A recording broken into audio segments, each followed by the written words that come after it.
Oh,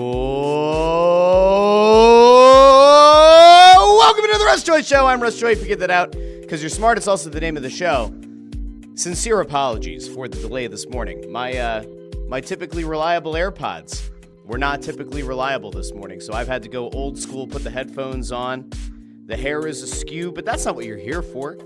You're not here to worry about whether or not my hair looks good or not. You're here for the lighthearted sports talk, and we have a lot to get into today because the Philadelphia Eagles finally know who they're going to play this weekend.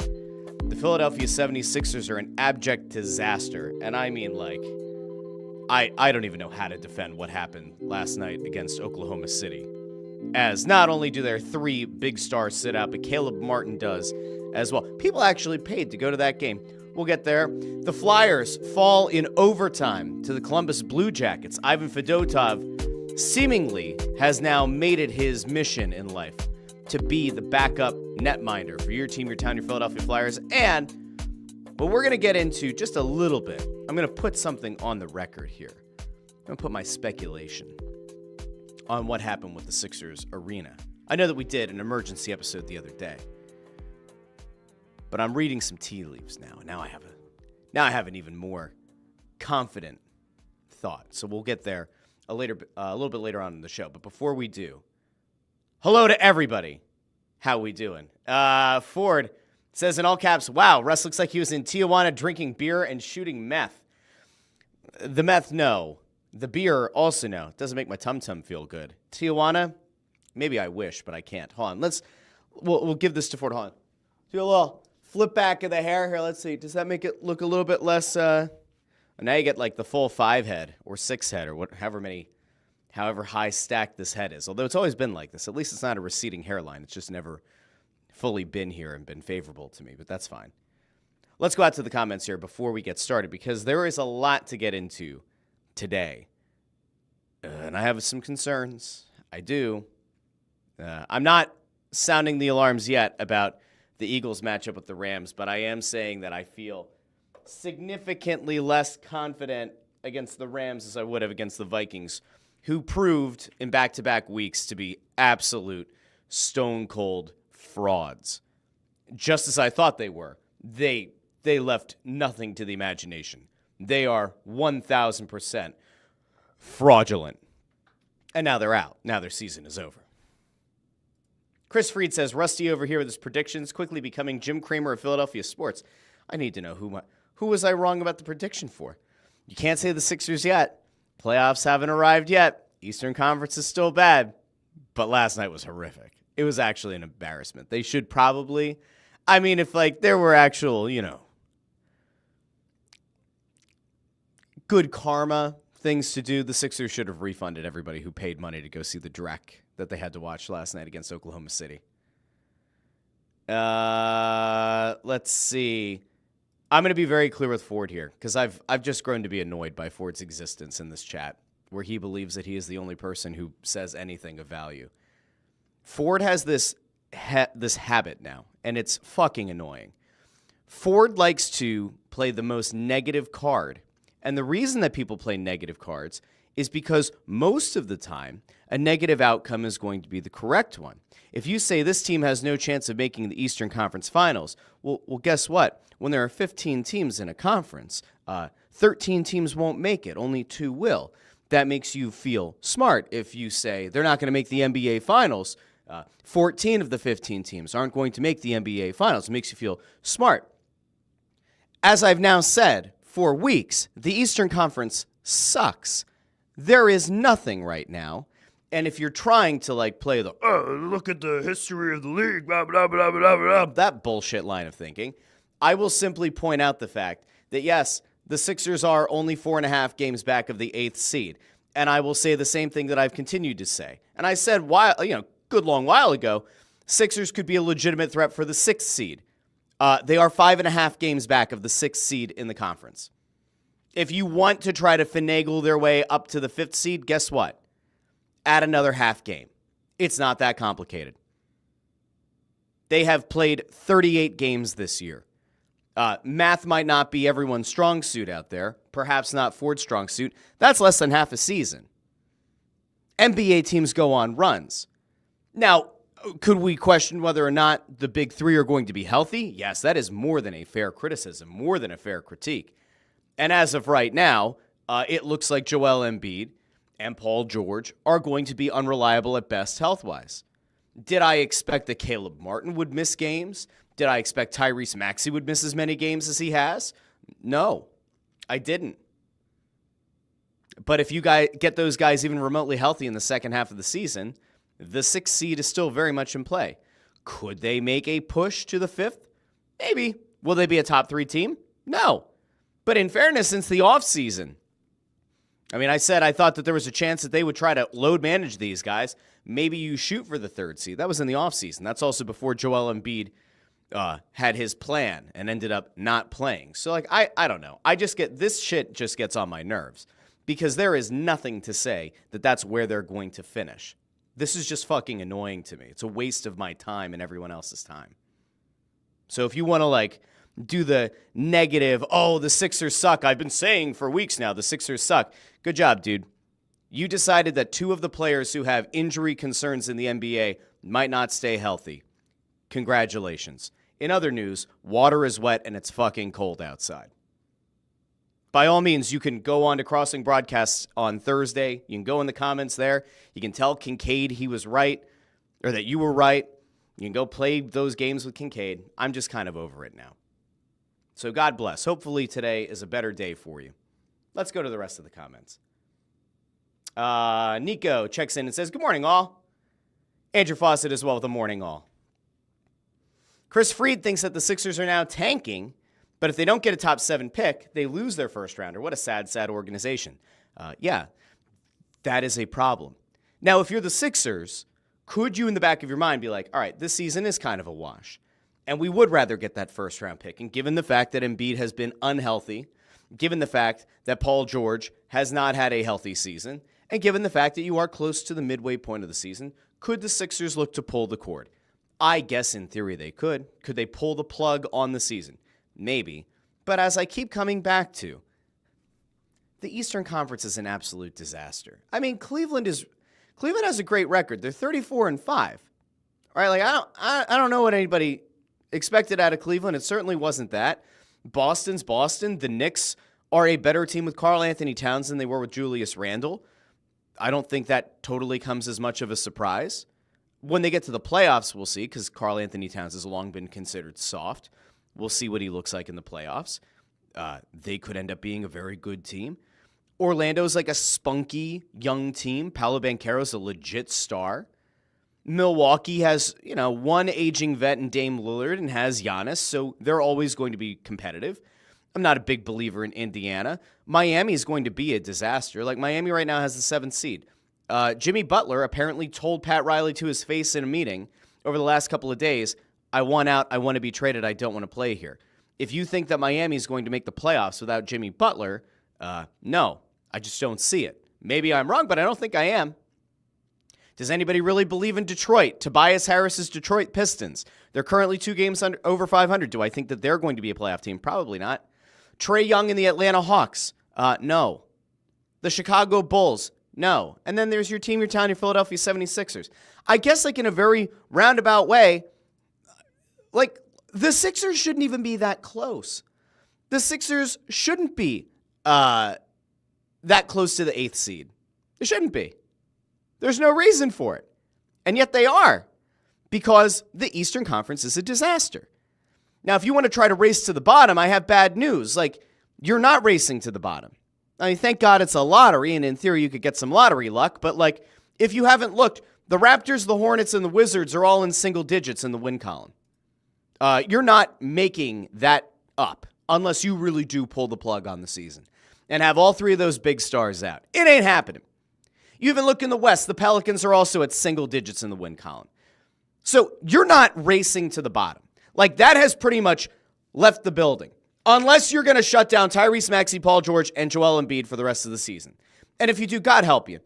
God love you. If you're the Sixers and you decide that you're going to pull the plug on what was supposed to be a good season and was supposed to be one where you keep looking at the clock and you keep saying Joel Embiid only has so many good years left or so many quote-unquote prime years left, If you want to pull the plug to try to go get Cooper Flagg or hope that you're going to get lottery luck and jump into the top 2, good luck. But I'm going to keep pointing out the fact that there are other teams who could actively keep you out of that top 7 just by virtue of the fact that, one, a lottery allows for you to get jumped. So just because you finish with the 7th worst record in basketball does not mean that you will end up with a top 7 pick. And I will also point out the fact that because the Eastern Conference is such a shit show, there's a very good chance that you could end up with like the 12th pick. And where does that go? Not to you. And in that case, do you benefit? No. So the Sixers are probably going to try to go for it. Now, if you're hoping for Cooper Flagg, good luck. But Hollis Thompson ain't walking through that door. Okay? Vander Blue ain't walking through that door. It's not happening. Not happening. All right. We'll keep going. I didn't mean to start with the Sixers today, but here we are. Landros 2 says, Sixers, just a depressing franchise. You know what the biggest shame for the Sixers is? I mean, there are a lot of big shames, but you know what the biggest shame for the Sixers is? All this news about the arena comes at a time that people are pretty much emotionally and mentally checked out on the Sixers. I mean, with the Flyers, you kind of know what to expect, right? You expect a team to go out and compete, and they're not particularly talented, but they will sometimes upset the reigning Stanley Cup champions, the Florida Panthers, at home like they did a few nights ago. But the Sixers, I would feel so unsure of buying tickets to a Sixers game unless it was the day of and the injury report came out. There is no chance on this earth that I would buy tickets to a Sixers game in 3 or 4 days, let alone 3 or 4 weeks, without knowing, am I at least going to get to see Tyrese Maxey play? Am I at least going to see Maxey and Paul George? Am I at least going to see Maxey and Embiid? Do I get the honor of seeing one of the highly paid stars get to play?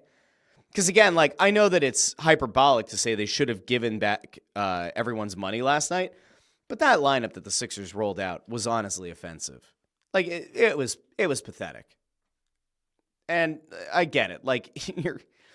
You're going to try to load manage your guys. You're going to try to injury manage your guys. And if you felt like the big 3 and Caleb Martin couldn't play, then what else are you going to do?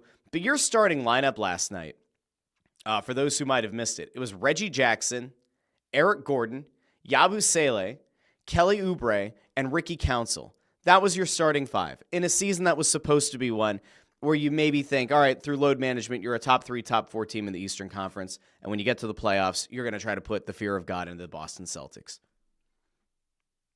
That was the starting 5 that you rolled out against Oklahoma City. That was the lineup that you put out against a team that's 33-6 this season, that leads the Western Conference, and that is right there, a game behind Cleveland for the best record in all of basketball. I mean, I'm sorry. That's pathetic. Tyler DeMuro says the Union have more hope than the Sixers, and they're on a FIFA ban list. That was actually really funny, too. I don't know if we'll get there today. Maybe I'll make it a talking point for Friday. But the Union were the only North American team to end up on FIFA's ban list, and it typically comes down to a fee that was supposed to be paid, or it could have something to do with the finances of the team. You missed a $7,000 payment for something that had to do with the team, or misallocated funds, and then FIFA bans you from being able to make a transfer to go out and get a player. The good news, if you're a Union fan, is it doesn't really change anything because they weren't going to buy anyone anyway because the Union are a poverty franchise.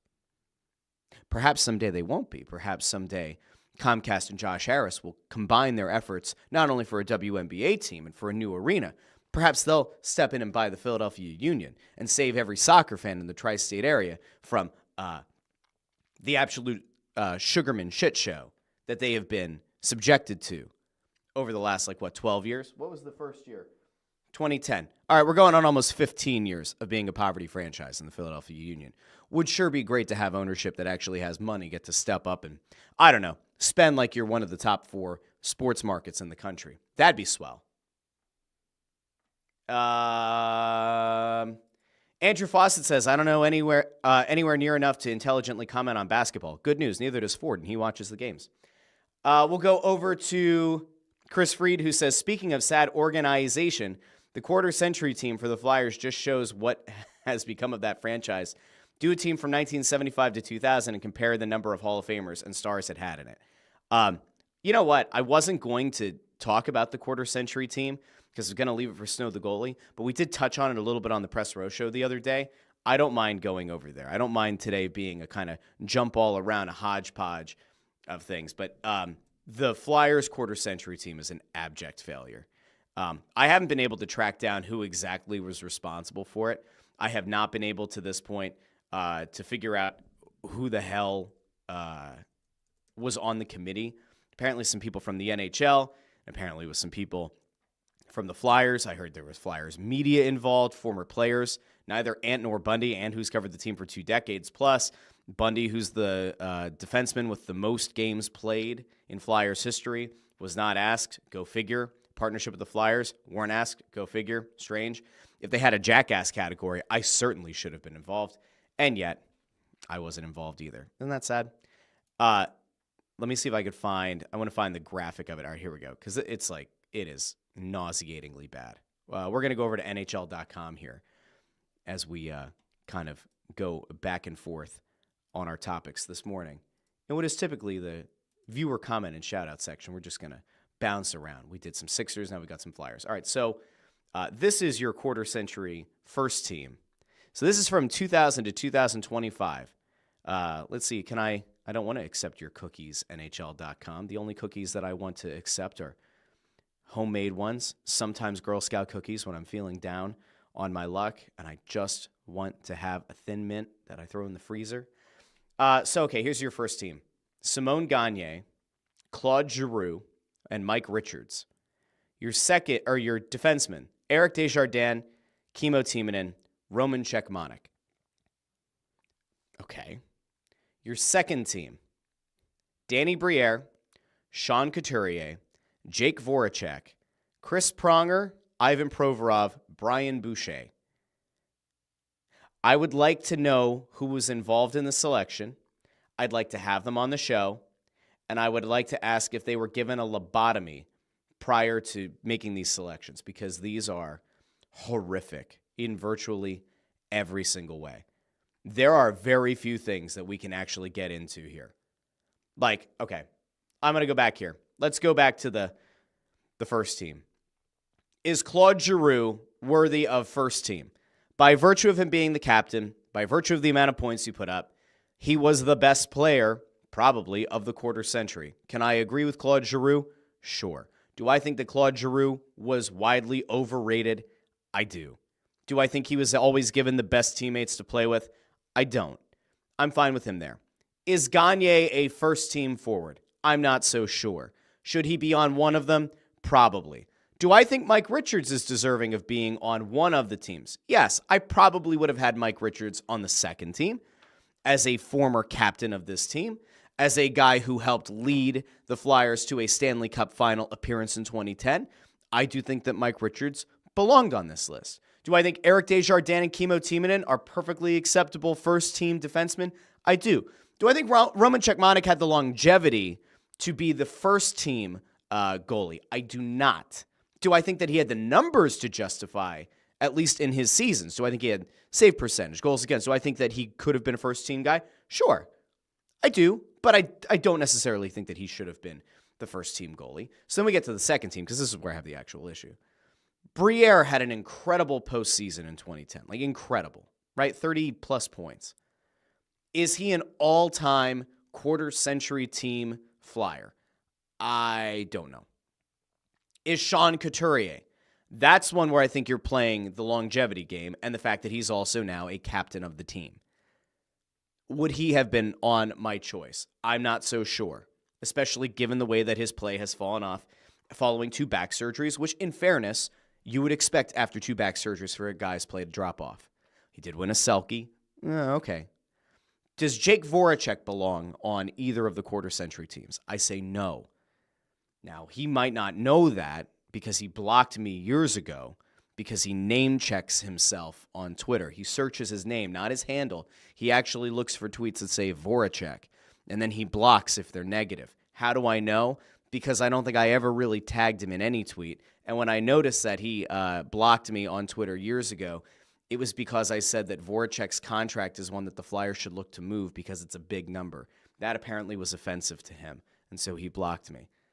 If anybody who's not blocked by Jake Voracek wants to send him this episode, I welcome him on the show. He can call me a weasel like Sealski. Though, in fairness, I think he and I both have a similar view on Sealski. So there is that. Plus, my family's apparently, half my family's like Czechoslovakian now. I don't know if it's a Czech side or the Slovakian side, and I know it's a little bit. No, it's not, two countries that didn't want to get put together, and but he's Czech, and I have the Czech and the Czechoslovakian. So maybe Jake Voracek and I can find some common ground. Now, who do I think should have been on there? I am going to reveal this on Snow the Goalie. I'll give you my first and second team there. But I looked at these teams, and by the way, Chris Pronger, of course, didn't have the longest run, 2.5 seasons or 2+ seasons, and then the awful eye concussion thing that ended his career. I still think the Pronger, again, captain, led you to a Stanley Cup final appearance, should be on this.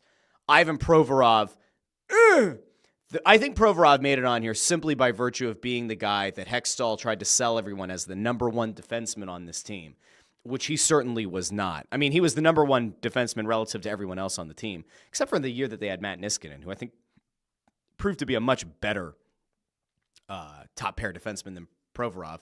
Provorov then fell apart once Niskanen left. I think he's just there because he was the quote-unquote best defenseman for a bunch of years. I wouldn't have probably included him on this list. Does Brian Boucher belong on either of these? I don't think so. Steve Mason probably has a better case to make. There are probably others. Again, we'll talk about this on Snow the Goalie.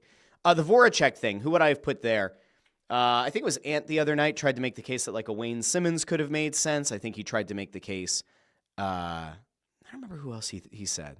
Oh, he said Jeff Carter. Could Jeff Carter have been on one of these teams instead of Voracek? Perhaps. Could Carter have replaced Briere? Perhaps. The big omission to me is Keith Primo. I don't understand where Keith Primo was. Bundy also brought this up. Like, Primo put a team on his back in 2004. Like, I don't know how he's not on this list. And again, you think of like great all-time captains, like Primo to me is that guy. So to me, this looks like a lot of recency bias, right? Like when you look at this, right, there are a good number on the first team of guys who were here in the early to mid part of the quarter century. But the second team, Voracek, Couturier, Provorov, I don't know.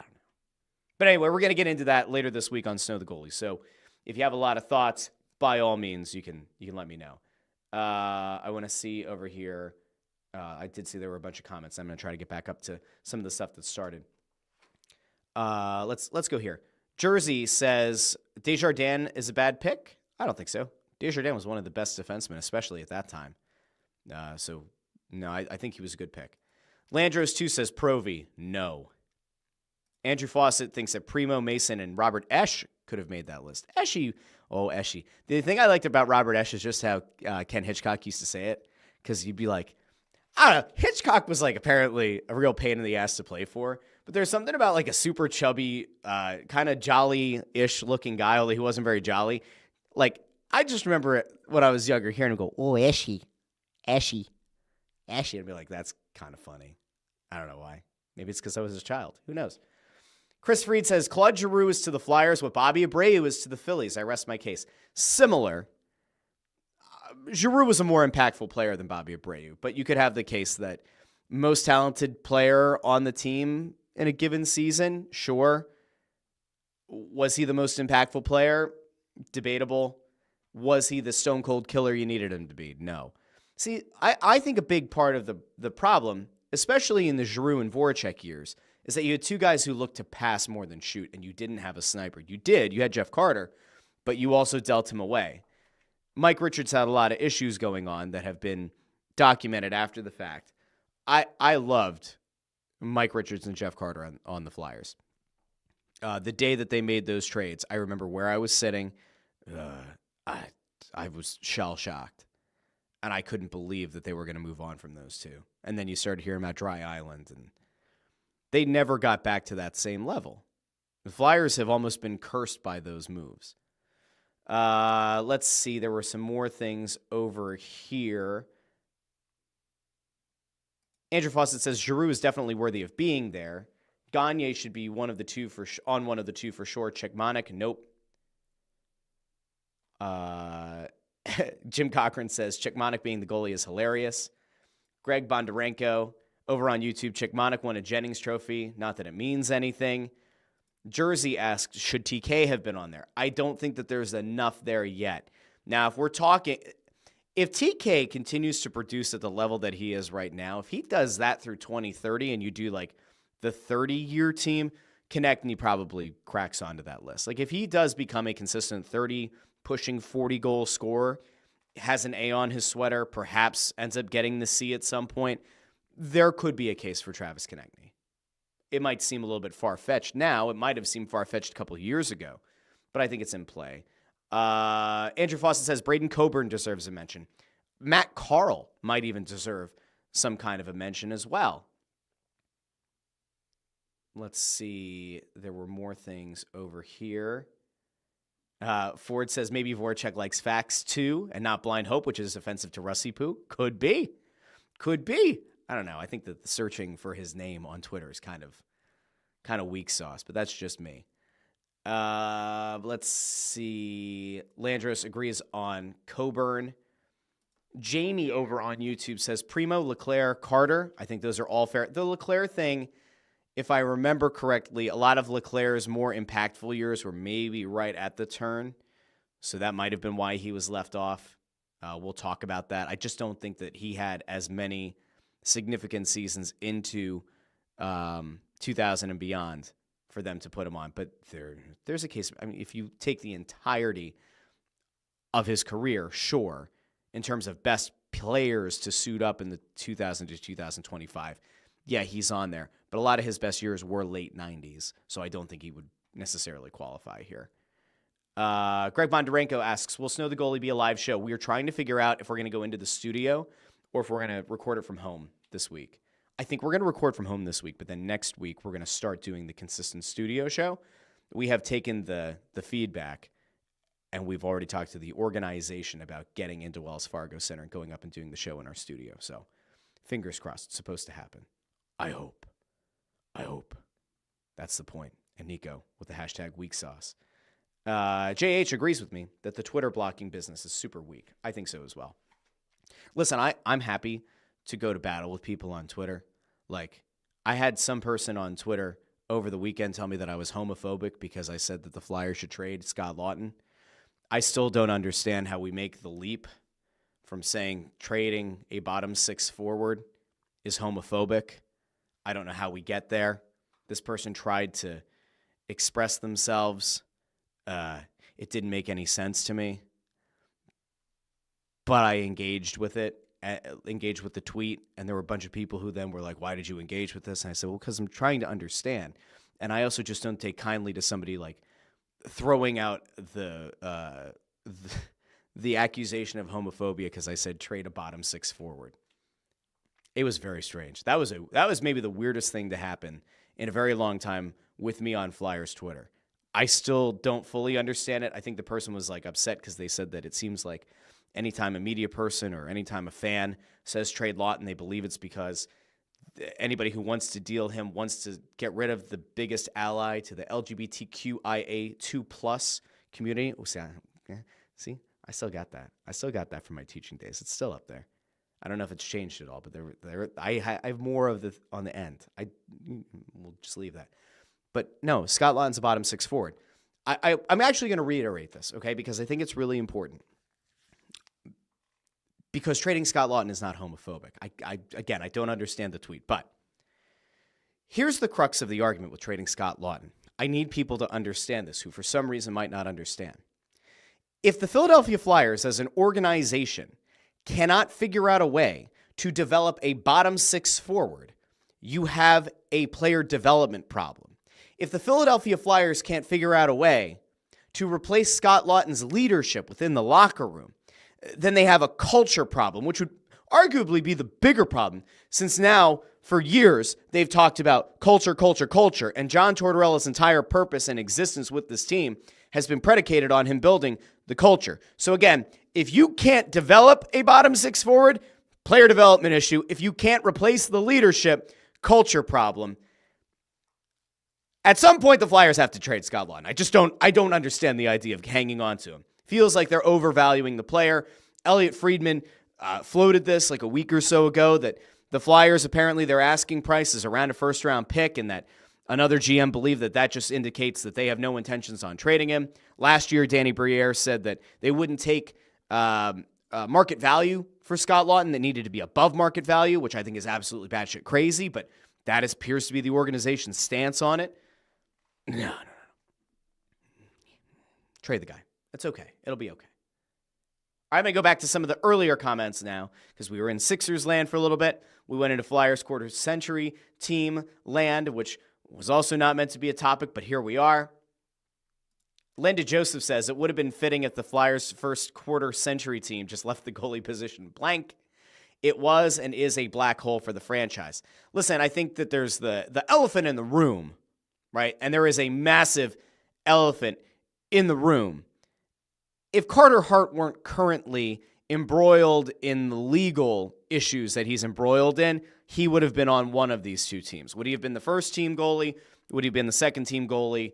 Your guess is as good as mine. But Carter Hart would have been on one of these two teams. He very clearly was left off because of, I would have to assume, because of the legal issues right now. Now, if there's an actual panel of people and they had the option to put Carter Hart on one of these two teams and they didn't, woof. Like, again, based on the hockey, not on the human, not based on the accusations. I say accusations. Sometimes people try to correct me in like one of the old clips on this channel, but the accusation, if you want to go that far, make it singular. If you want to remove that and you can just evaluate the people on the hockey, he probably should have been on one of these two teams. If the people who were in part of the selection committee for these quarter century teams said, oh, no, we're not, no. He can't be on those lists. Okay, well then fine. Then it explains why he's not there. He might not be there, but you know who is here? Allison. Allison says hello. Hello, Allison. Let's see. What is... Chris Freed says, Perrant, Pete Peters, Pelle Lindbergh, Hextall, all Vezina winners. This century, the Flyers goalies are just a laughingstock. I mean, listen, I was never high on Carter Hart. If you followed anything that I did in the first few years, at the very least, of Snow the Goalie, I never believed that he was a top 10 guy. I thought he could be a top 10 home goalie, but his home road splits were so bad for so long that like I didn't see the top 10 or top 5 potential that a lot of people believed he had. But whatever. It's fine. Let's keep going. All right. I'm going to keep going to something else, and then we'll come back to more of the comments because I just see. Oh, good. Greg Bondarenko listened to the Press Row Show the other day. I said, if you want to submit your teams for us to review on Snow the Goalie this week, you can just send an email to snowthegoalie@gmail.com. You can DM them on Twitter, Instagram, or Facebook to the Snow the Goalie accounts, and we'll bring them up. Because I want to see if there's overlap. I want to see, because obviously we know, based on some of the demographic data that we get through YouTube and Spotify, we have an idea of what our audience is on Snow the Goalie. But I'm very interested to see, because of the wide array, especially of age in the listenership, I want to see if we have a lot of overlap or not. So, okay. Let's see. Chris Freed goes back to the Sixers. So Sixers are not a good team or organization. Russ keeping the faith may be the biggest indictment on the NBA product one can make. I mean, it's fair. Again, it's a horrific product right now, and the East is awful. Okay. JH says, good morning, Russ. It's cold AF. And also, F FIFA. I saw there was somebody else who tried to put something in here about the union. I'll see if I can find it. Nico said Daryl Morey is a big part of the blame for the Sixers. No public appearance to give fans a clue of what's going on. I honestly think that, like, more than anything, if you go back to the Hinkie days, and one of the things that apparently was, part of the downfall of Sam Hinkie, right? Part of the downfall was because he didn't meet with the media. The media didn't feel like they were being taken care of or whatever the nonsense was, and the league tried to step in and they tried to force Sam Hinkie to meet with the media, and then he wouldn't, or he didn't, or whatever. And I'll tell you what, Daryl Morey isn't exactly the best at it either. And Hinkie was a disciple of Daryl Morey. I think they've put Nick Nurse in a really bad place. I think that some of the love publicly for Nick Nurse, or the appreciation publicly for Nick Nurse, has fallen off, due in large part to the fact that the front office will not speak to the media and address what is very clearly an issue with the Sixers, which is the health and the well-being of their stars. Let me see. I'm going to try to flip through as many of these as I can. All right, I think we did all of those for the quarter century team. Jersey about the thing, the Lawton tweet, says, gotta love Twitter. Nico says, I saw that, Russ. They don't like people chanting Go Birds at Flyers games. I hate people chanting Go Birds at Flyers games. I will die on this hill. All right, fine. I'll tell you this. Let me have a sip of coffee, because I'm going to say something that's very unpopular. I think people who chant Go Birds at Flyers games, Sixers games, Phillies games, Union games, any games other than Eagles games should be evicted and never let back in the arena. You might think I'm being hyperbolic, and I very well may be, but man, I hate it when I'm at a Flyers game or a Sixers game or a Phillies game or a Union game, and I hear, no, wrong game, wrong sport, stop. Now, I do have a couple of exceptions. If the Eagles are playing at the same exact time as the Sixers, Flyers, Phillies, or Union, probably in a playoff game is about where I allow it, then fine. The Eagles are playing at the same time as the Flyers. They score a touchdown in a playoff game. I'll even join you. E-A-G-L-E-S Eagles. I confirmed once again that I can spell. I'm a big kid now. But if we're talking about the Eagles don't play till Sunday, a meaningless game in Week 18 against the Giants, and I'm at a Flyers game, and the Flyers are winning 5-3 late in the third period, and we're at a timeout, and I hear, E-A, I say, shut the hell up! Stop it! Stop it! Why? Why are we chanting Eagles? The team that you're there to pay for, and it's not even an important game that the Eagles are going to be going into. Now, this week is a little bit different, right? Now, in fairness, there was only one home game, and the Flyers are off for about a week. But when I heard the Eagles chants the other night, I said, oh, okay, that's fine. I said, that one's okay, because the Eagles play on Sunday. They have a big playoff game coming up. And at the same time, the Rams and Vikings were battling for the chance to come to Philadelphia and hopefully get mollywopped by the Eagles. But man, I hate the Eagles chants at games. I really do. I don't know why it bothers me, but it does, and it's stupid, and I don't get it. I don't get it. If maybe it is me. Maybe it's my fault, okay? Maybe it's just my fault. It could all be my fault. Okay. Let's see. What else do we have going on over in the comments now that I've probably said something to offend somebody who wants to chant Eagles? I'll tell you what, if I had the option right now to bring everybody who's live in the comments on YouTube, X, and Facebook, and I could bring them all onto the stream right now and let them talk, if any one of them started chanting E-A-G-L-E-S Eagles, I might even allow it right now because the Eagles have a big playoff game this week. But if we were all at, it doesn't matter. It doesn't matter. It doesn't matter. Just gonna let it go. Just gonna let it go. I see more quarter century things. I think I'm going to pass over those for right now. Let's see. JH says, love spicy Russ. Jersey says, praise the Lord, and Nico with the laughing crying. So maybe it's not just me. Chris Freed says, the Eagles chant is the mating call of Philadelphia sports fans. Well, let me tell you something. If you are attracted to hearing, I always love the E, right? Because it's never like, E.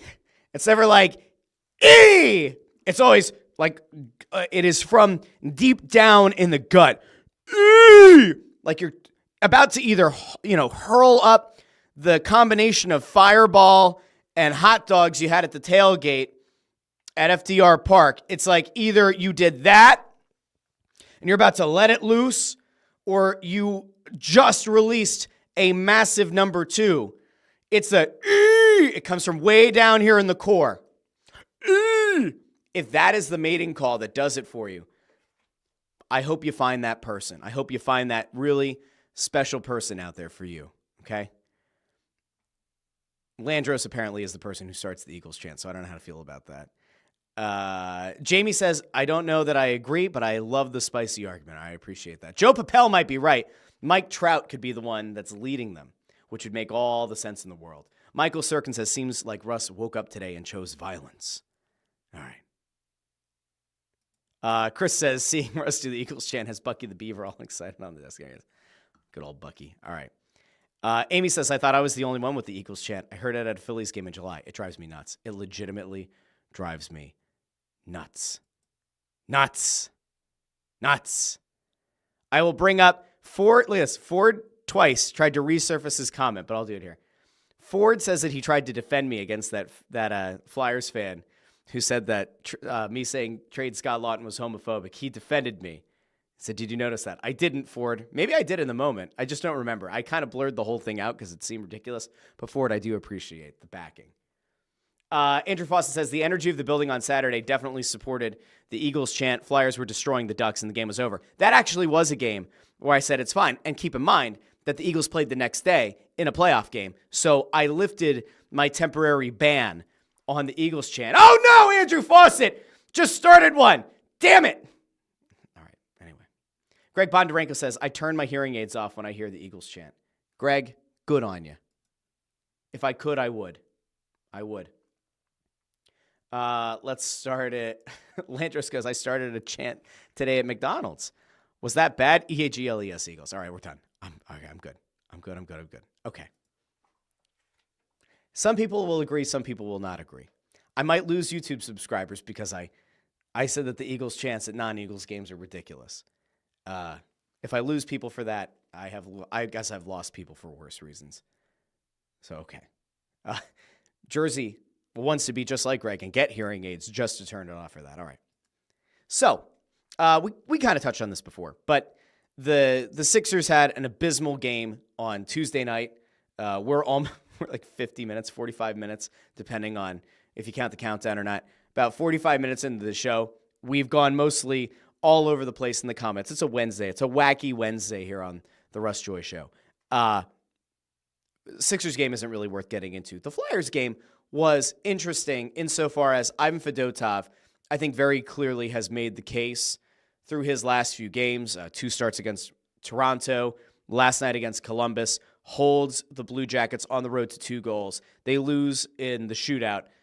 At this point, it is clear as day that Ivan Fedotov needs to be the backup for your team, your town, your Philadelphia Flyers. It makes no sense whatsoever to have Alexei Kolosov on this roster. Send him to the AHL. He should be playing every night, should be getting valuable reps, valuable development. He should be down with the Phantoms. I don't understand why he's still here. It feels like no matter what, somebody is willing to make an excuse. The most recent excuse I've heard is, well, you don't know if Sam Erson's going to be healthy. You send Kolosov down, and when Erson gets hurt again, you bring him back up. It's not that complicated. Carrying 3 goalies is a genuinely stupid thing to do. It's not developmentally appropriate for Kolosov, who has looked largely outmatched his last however many starts. I think with the exception of one.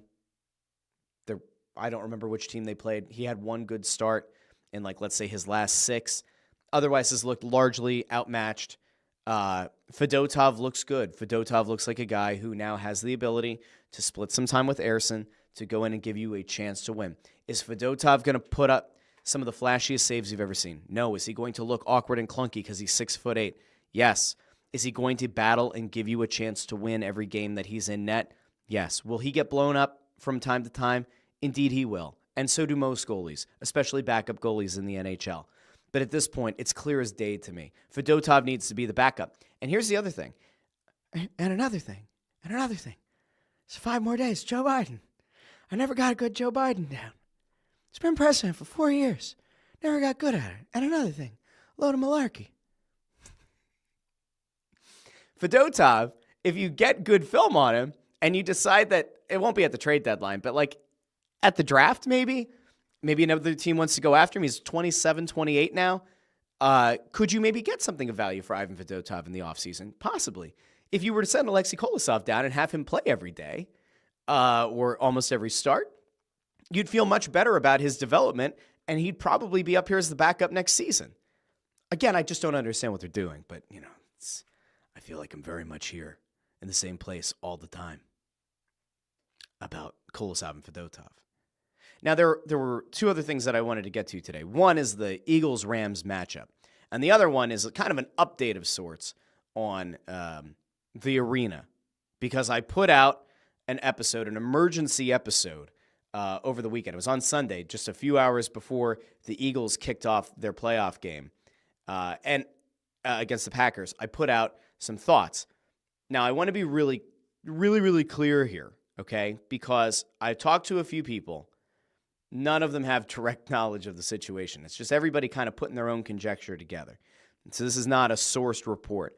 I am not telling you that I talked to someone directly at the league office of the NHL, NFL, NBA. I did not speak to a commissioner. I did not speak to ownership of any of the teams. I have not spoken to the developers or to the union bosses or to Philly City Council or to the mayor or to your mother, unless I know your mother, which is possible, although I don't think I know any of the mothers of the people who are currently watching the show right now. There was somebody the other day who I grew up with. I do know his mother. Very wonderful lady. We're going to continue. I still think that the Navy Yard is very much in play. So if you look at the footprint of the current sports complex, I have heard from a couple of people that the Eagles own some more land out on the other side, like away from the sports complex. I have not yet confirmed that through the Philadelphia Land Records Office. But the conjecture is that they own some more land out that way. I still think that ultimately the Sixers and the Flyers are going to look to build down to the Navy Yard. Will that be the new site of the arena? I don't know. Could that be where the Eagles are going to build a new stadium with a retractable roof? I don't know. I think that ultimately it makes the most sense for them to expand to the Navy Yard because it will allow for the relief of some congestion getting off of 95. They'll be able to kind of build out the highway, in fairness, to allow for it to not get as bottlenecked on game day. I think that's going to be part of a very big plan. Will they look to extend the SEPTA subway line all the way down to the Navy Yard? I think it's totally in play. You're looking at a 10-year plan. It's not some ridiculous length that you're going to have to extend down to. I think it's totally in play. I really do. I have a theory about what happened in the negotiation. I have a theory. I have run it by a few people. Many of those people believe that there could be some validity to it. I know that right now there seems to be a little bit of an uneasiness, I'd say, on the Comcast side into how things are being presented, because I do know that at least one outlet was contacted about how things were framed in terms of the deal getting done, and Brian Roberts being the one who was named as getting the deal done with Josh Harris, with Adam Silver. Roger Goodell had been mentioned. Gary Bettman had a statement when the actual announcement was made, and that Dan Hilferty wasn't named, and that David Edelman was not named. I don't know. Who was in the room? Who was in the room where it happened, the room where it happened, the room where it happened? Here's what I think, okay? I am very convinced. I, again, have not spoken to Brian Roberts. I have not spoken to a spokesperson from Comcast to get them to say no comment, because I can pretty much guarantee you they would not have a comment on this. Money talks, right? We all know that money talks. We always have these conversations, right, at a macro level, right? It doesn't matter if it's about sports, if it's about politics, whatever. What are one of the things that you hear a lot? Billionaire class. The billionaires are able to do what the billionaires do. They can do all kinds of things that the common person can't. The Sixers were very close to building at Market East. They had city council's approval. They had essentially announced, and city council had essentially announced that they were going to move forward at Market East. And then the report comes out, and the story comes out that there had been some momentum gained on renegotiating around Christmas time and that there was a last-ditch effort to try to make things better. There was a report that Josh Harris hosted Adam Silver and Brian Roberts at the Commanders Stadium. I think it was at the Commanders Stadium. It might have been at Wells Fargo Center. I don't remember. I should know that, but I don't. But that Josh Harris hosted those two at one of his stadiums, arenas. This could be wildly off base. So I will give that disclaimer. But if you want to know what I think actually led to this deal getting done, the Sixers, I think, did benefit, right? Like they're talking about first right of refusal potentially on scheduling. You're talking about getting the Sixers and Comcast together with the Sixers leading the charge and getting a WNBA team. There are a few other things that were negotiated, including Comcast's inclusion in revitalizing Market East. I have a feeling, if you follow the idea of money talks, the original report that came out from Ernest Owens named two commissioners. Gary Bettman was in the statement, backing the support of the Flyers and Sixers combined arena, but he wasn't the one mentioned. It was Adam Silver of the NBA, and it was Roger Goodell of the NFL. Now, I do ultimately think that the Eagles want to build a new stadium. They want a retractable roof. They want to be able to host a Super Bowl. They want to be able to host a Final Four. They would ideally like to be able to hold another WrestleMania or some other. It could be a Royal Rumble. It could be a SummerSlam. It could be another big PLE. They used to be pay-per-views or premium live events. You know that if you check out It's Just Wrestling Thursday mornings at 8:30, wherever you get your podcasts and on YouTube at It's Just Wrestling Pod. It doesn't matter. It does, but it doesn't. I think the Eagles want that new stadium. I assume that part of the discussion and part of why the NFL might have even gotten involved is because they wanted to ensure that the Eagles are going to not have to run into any real roadblocks to get a new stadium built, at least as it pertains to in the South Philly Sports Complex. But I think that what happened here, and what would make a lot of sense, and if I were Brian Roberts, I probably would have done the exact same thing. Now, again, no confirmation that this is what happened, but if I'd been Brian Roberts, I would have made two phone calls. The first would have been to Roger Goodell, and the second would have been to Adam Silver. And I would have just very simply pointed out, who owns the rights to the Sunday Night Football package? Who owns the rights to games that stream on Peacock?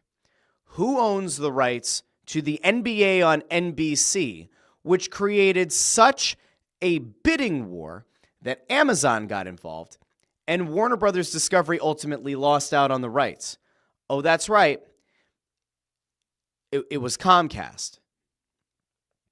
So if you're Brian Roberts, and you might not have been directly involved in all the negotiations between Hilferty and Harris and Edelman and all these other people, but from a macro view, you say, all right, as Comcast, we're committed to redeveloping the sports complex. We are committed to partnering with the Phillies and with the Eagles, and we want to try to get the Sixers in, but the Sixers are about to walk, and the Sixers seem to all of a sudden have leverage, and city council's backing it. Yeah, my first two calls are to the commissioner of the biggest sports league in the country by a wide margin, and that's Roger Goodell of the NFL. And the second is to Adam Silver. And it's very simply, we just put out Boku bucks for this premium package of games. We contributed to a massive rights negotiation, TV rights negotiation, that set an unbelievably high bar on what, in fairness, has been a declining product in the ratings this season. That's the only conversation you have to have. Get your guy in line. Now, Josh Harris is a very, very, very wealthy man who owns multiple teams. He doesn't necessarily have to do whatever Adam Silver says. But those are the conversations I'd have had. And when you're the guy who runs the entire thing, when you're the guy who ultimately cuts the check, presumably, for the NBA on NBC and for Sunday Night Football, I would certainly have kind of thrown that down on the table. I would have laid that out to those two commissioners. And I don't think that it's a total shock that it seems like once he got involved in the negotiations, this deal got done. Now, again, I could be wildly off base. I'm not reporting this as some deeply sourced report. I'm just putting out to you money talks. And when you're the guy who ultimately signs off on those massive TV rights deals, methinks you have a little bit more say than just any old owner of any old hockey team. But that's just me. A little old me. You guys can let me know in the comments if you agree or if you disagree. Anthony Dorenzo over on YouTube says, I agree with you fully on the Navy Yard. It's going to be used. Every indication right now, right? I said this on the emergency episode. You can go back and listen to it, and some of it's right and some of it's wrong. But you can go back and listen to that show. I just think that expansion makes all the sense in the world for them. It's going to allow for them to build that town within the city. It's going to allow them to have just an unbelievable amount of apartments, probably build some hotels, a lot of stores. And the whole idea is to keep you in that South Philly sports complex area. The idea is that if you have a night game, you might want to show up on a weekend at 2 or 3 o'clock, do some shopping, go to a restaurant, hit up a bar, then go to the game. That after the game, you might want to go back out and go back to a couple of other bars, not just Xfinity, that you might want to go out again after. That you might have a 1 o'clock Phillies game in the summer, and that you say, you know what, let's go get breakfast, do whatever at the sports complex at one of the restaurants, go to the game. Parking maybe is still an issue or getting out is still an issue, and you go, you know what, screw it, let's go get dinner as a family. And you could do it without having to leave the complex. You could wait for traffic to kind of subside and then go. To me, it's a brilliant plan. I know that some people get really worried about the tailgating culture. Are there going to be enough spots? All that. I don't think that these owners are stupid, and I think that they realize how important it is, probably especially for the Eagles, to maintain a certain amount of parking so that the tailgate culture doesn't get impacted. Because ultimately, that's bad for the Eagles. It's bad for their bottom line. Oh, and by the way, you know, I'm pretty sure, I could be wrong, but I'm pretty sure that parking at Citizens Bank Park doesn't fully go into the Eagles' pocket, and that if you park at Wells Fargo Center on Eagles game day, that money doesn't fully go into the Eagles' pocket. Now, I could be wrong. I'll actually go find out after the show. But it wouldn't make sense to me that that would all go to the Eagles. Maybe none of it does. Maybe a portion of it does. I think it still behooves John Middleton. It behooves a Dan Hilferty / Brian Roberts to make sure, and I guess to a lesser extent now, but sort of, to Josh Harris, that you want there to still be good parking, good tailgating opportunities, because it ultimately matters. Let's see. Andrew Fawcett says, if Giants Stadium hosted an outdoor Super Bowl, so can the Link. I just don't think they ever want to do it again. I mean, listen, I said this on the emergency episode, but WrestleMania was widely lauded. It was something that the WWE was thrilled with. They even said publicly that it was maybe the most successful WrestleMania they've ever had, not just in terms of gate and the money that they made and the merchandise sold, but that the infrastructure that Philadelphia can provide because of what they can set up, because of how massive they can go, because of the amount of space that they have for production trucks and for everything, right? Because you're not trying to do it in a center city arena setup or stadium setup. They would want to do it again, but it's almost inconceivable that they would have another WrestleMania at Lincoln Financial Field at that time of year, given how cold it was. And ultimately, you want to give the fans the best possible experience, and like, you know, freezing your cojones off like I did on night one of WrestleMania, it's kind of a rough sell. All right, I'm going to go back over the comments. C-Mac says, hi, Russ. What's up, C-Mac? How you doing? Chris Freed says, brought in the NBA and NFL to get the deal across the finish line. I really do think that's it. C-Mac says, my brother says, what's up? What's up, C-Mac's brother? Still can't figure out, you don't know who I am. I don't know, man. I don't know. At some point, we'll meet, I guess. Let's see. C-Mac asks, is there any truth to Peter Blackburn saying on What Chaos through Daily Face-Off? It's not through Daily Face-Off. Blackburn show What Chaos, I believe, is part of All City. I don't think that's part of Daily Face-Off. But anyway, saying that Torts is intentionally doing what he's been doing to Coots to get him to retire, ask for a trade. No, I don't think that's true. That's a distressed asset at that point. It doesn't make any sense. No, I don't think it's that. I'm not going to get any further into that, but no, I don't think that's what that is.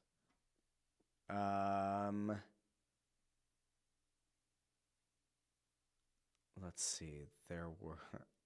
Okay. There was something there from the Big Lebowski. Greg Bondarenko says, say a new stadium is built for the Eagles. What happens to the current stadium? Becomes a parking lot? I don't know. So I'm convinced that Wells Fargo Center isn't going to be torn down. I have debated this with a few people, but I think that Wells Fargo Center stays as like the concert venue, that the new Sixers and Flyers arena becomes a sports-specific arena. The WNBA team maybe plays there as well.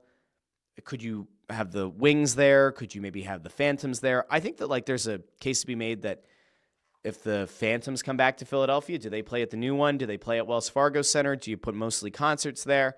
Could the WNBA team play at Wells Fargo Center? Like, I don't know how that's going to work, but I don't think you're competing with yourself. Like, if you're Comcast, you own Wells Fargo Center. All that money that comes in, any profits that come in, they go into your coffers, right? So think concerts, think other sports leagues, all that. I have a crazy theory.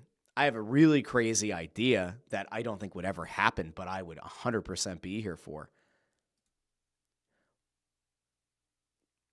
What if Comcast and Josh Harris combined their efforts and bought the Philadelphia Union and repurposed Wells Fargo Center to be the new home of the Philadelphia Union? Now, it sounds crazy because it mostly is, and you're certainly not putting a retractable roof on Wells Fargo Center. But could there be a scenario where you say, just based on the amount of seats that are at Subaru Park and based on the amount of seats that are in Wells Fargo Center, that it could make sense? And the added bonus, if you buy the Union, is that that gives you some additional dates, that gives you some more live event games to build around. Like, yeah, you could actually do that. And it's not a bad place in the summer. And oh, by the way, it'd be air conditioned. It's not unprecedented. Now, there aren't a ton of teams in MLS who play in fully indoor arenas. You think of like in Atlanta, for example, that is the football stadium. Is it inconceivable? No. Is it likely? Probably not. Would I be here for it? I would. I don't think Wells Fargo Center is going to get torn down anytime soon. I would be shocked if they tear down Wells Fargo Center within 5 years of the new arena being built. I really think that they're going to find another use for it, even if it's just as a concert venue. I do still hold very firm on the belief that the 6,000-seat arena that they thought about building prior to COVID, that to me is the one that's like absolutely worth keeping an eye on. If it were me, I would be trying to build the 7,000-seat arena somewhere in the South Philly Sports Complex. You think of smaller musical acts that either cannot afford to or cannot fill Wells Fargo Center. You could have a ton of concerts there. WNBA, the NWHL, you want to get to the NWSL. If you wanted to put some of those league games into that building as well, that could be a really smart play, because if you do that, it feels like a hot atmosphere. It feels like a hot crowd because you're not playing in front of 5,000 or 6,000 people in a 12,000 or 13,000 seat arena, where it then looks and sounds like it's a mostly empty venue. I don't know. I really think that things are going to be very different. Within the next 10 years as they go through this redevelopment, that sports complex is going to look totally different. But I don't know what happens to the stadium, to go back to Greg's question. I have no clue. No idea whatsoever. I've seen people throw out the idea of, what if they took the top level of seats off of Lincoln Financial Field and they converted it into the Union's soccer stadium? I see no scenario where that happens. Weirder things have happened, but I would be 1,000,000% surprised if they tried to repurpose a full-sized football stadium into just being the Union's stadium. I don't see that. I don't know. Landros says, would they ever put a roof on the link? No. I don't even know how you would retrofit that on the link, just based on the way that it's built. I don't think that's in play at all. I think they'd rather... I also don't like the link. I will admit, I am biased against the link. I don't like it. I don't enjoy the link at all. I really don't. At all. I would rather see them build a brand new one. Put a retractable roof. I don't care about the home field advantage of the snow. Doesn't matter. I don't care. I know I'm crazy, but it doesn't do it for me. Reed DeFord says, do the Phantoms come home? I think that if they keep Wells Fargo Center up after they build the new arena, I think it's totally in play. Chris Freed says, Wells Fargo would become the old Spectrum, used until capital improvements are required, then it'll be imploded. That might be fair. Jersey asks, Philly used to have a pro-level tennis tournament. Bring that back? Possibly. Who knows? Let's see. D.D. Skinner says, Phantoms coming home would be awesome. I agree. Reed says that Wells Fargo Center's too small. The kicks were a thing. They could bring them back if indoor soccer's a thing. I don't mean to just try to like retrofit it into the current footprint. I mean like to actually kind of redesign the lower bowl of Wells Fargo Center to fit an actual regulation MLS size pitch. Again, I don't think it'll happen, but weirder things have happened. Joe Papel says you can't fit a football pitch in Wells Fargo. You can, but again, you'd have to retrofit everything. Could they do it? Could they look to do it? Would it make sense? I don't know. Just throwing it out there. Andrew Fawcett says you have plenty of concert venues in Philly, no need for a smaller arena. While I agree with that, right? Like, while I agree that there are a ton of venues, now I'm thinking of it from the perspective of the owners of the teams in the South Philly Sports Complex.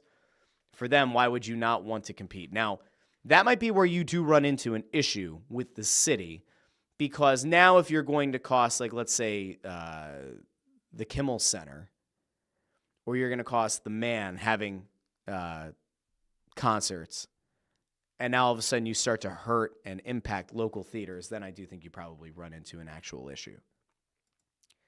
Let's see. Jim Cochran says, Russ, the Union playing inside may be the worst idea you've ever had. I've had worse. I have. Trust me. And then comes back and says, on second thought, it is in fact the worst thought you've ever had.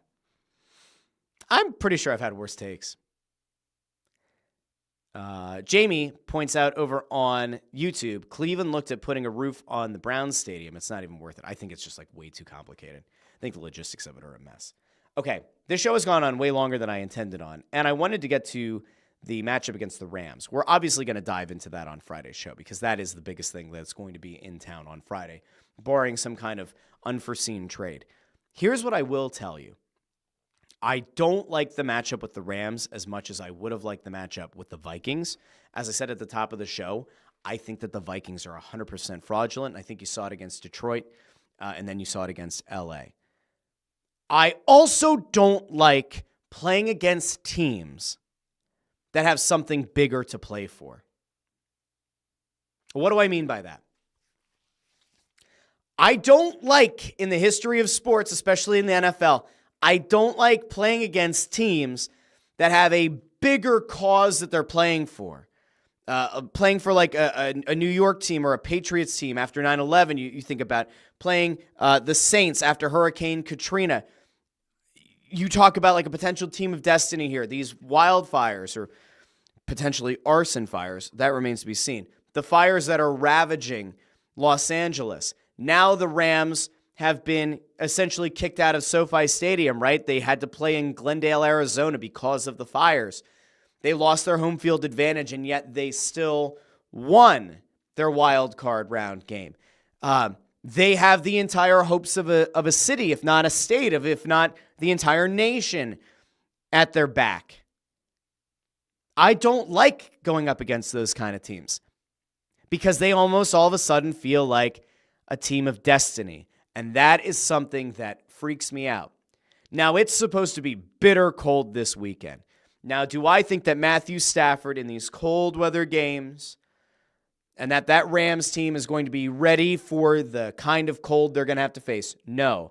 However, I don't know what their practice plans are. It was being floated that the Rams might come out here like as soon as possible, get used to the cold, practice out here in the cold, and try to neutralize whatever kind of home field advantage the Eagles would have on that front. We're going to get into the matchup on Friday, but I like I said, I don't like playing teams of destiny, and it's kind of hard to say that the Rams don't feel like they have at least a little bit of that going for them, given what's happening with the fires. All right, that's it for today, and I am going to head out, and so are you. Now, if you're a pro wrestling fan, Thursday I'll be back 8:30 a.m. on the It's Just Wrestling channel. Now, if you're subscribed over on the Joy Media channel, where some of you are watching the show right now, I can actually see in my heads-up display here that there are some of you who are currently watching on the Joy Media account. You can subscribe there. Thank you. That's where you can pretty much get all of the shows that I do in one place. But I would encourage you and kindly request of you that you not only subscribe to the Russ Joy Show on YouTube, but if you're a pro wrestling fan, go check out It's Just Wrestling. It's got like a pink and blue and purple and green logo. You'll see my ugly mug all over that channel. do me a favor, go subscribe there. Thursday at 8:30, we'll be breaking down what happened on Monday Night Raw, what happened on AEW Dynamite. I'll touch on a little bit of what happened on SmackDown last Friday, and I'll offer some thoughts and predictions for the week to come in pro wrestling. And if you're not into that, the good news is there will be a new Snow the Goalie this week, and I will be back on Friday here on the Russ Joy Show at 8:30 a.m. on YouTube, X, and Facebook. So until then, this has been the Russ Joy Show. I've been Russ Joy, but you knew that already because you're smart, and it's also the name of the show. Talk to all of you again Friday morning here on the Russ Joy Show. Have a great day, everybody.